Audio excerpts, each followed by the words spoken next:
May 4th, 2020 marks the anniversary of the killing of 4 students and wounding of 9 others during an anti-war protest in 1970.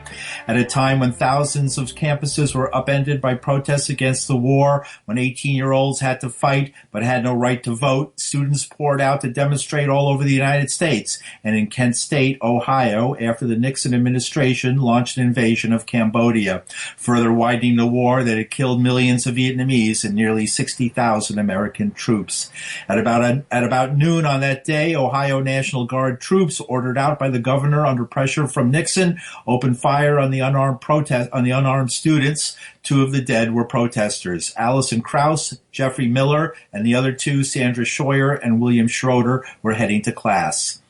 Allison's sister is Laurel Krause. She's a longtime advocate for an accounting for the deaths.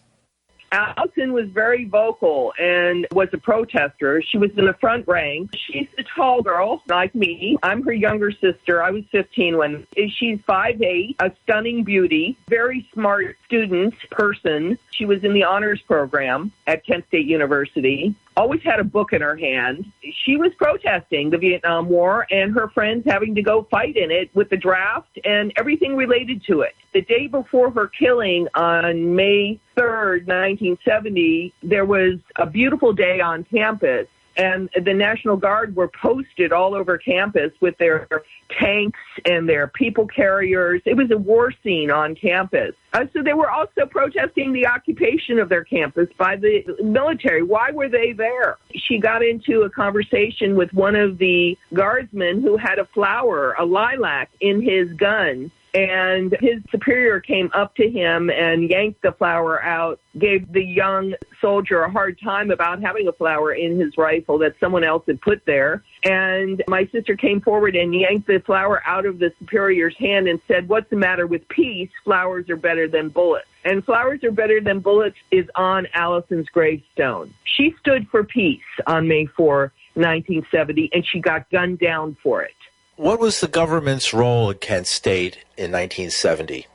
The FBI was involved, and the FBI is COINTELPRO. The secret army of COINTELPRO is the FBI. But what most people don't understand is COINTELPRO brought in groups and special agents related to their expertise for special projects. Kent State and Jackson State were special projects. The proof that we have is there was an agent provocateur. His name was Terry Norman. He's been totally erased from the Kent State story. You're not allowed to mention his name on the campus with people who have created the 50th anniversary. He was working for the FBI, taking pictures. He was there. He provoked an event that with his pistol, creating 4 shots before the commands to fire.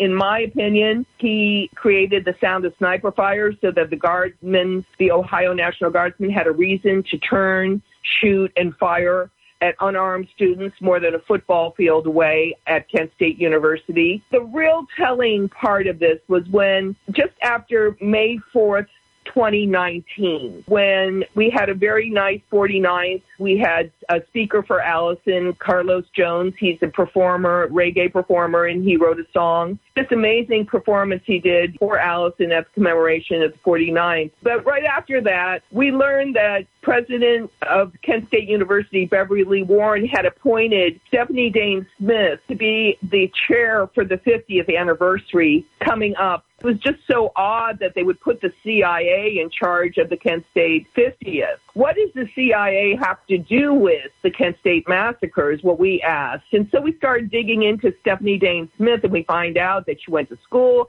at Kent State University from 1975 through 79.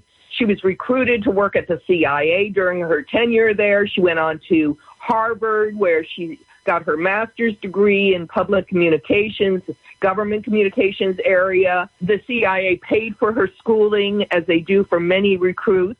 Part of her work was actually writing the CIA torture report. Why did they pick her and not somebody who was there? The CIA has to be in charge of the Kent State Massacre because they're so culpable in what they did. They were one of the chief creators of what happened that day. Where were you that day, and how did it affect you and your family? I was getting off the bus on May 4, 1970, and a neighbor ran up telling me that Allison had been hurt.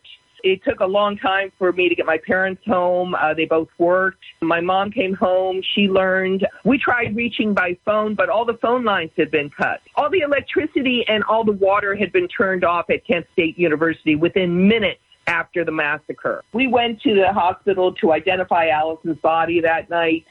And at the hospital, we heard from the armed military that were present at the hospital that were harassing us. They should have shot more, that the students deserved it. So we were wondering, what did Allison do to deserve this? We couldn't imagine what she had done. And what she had done is she had protested the war. That's what Allison did to get killed.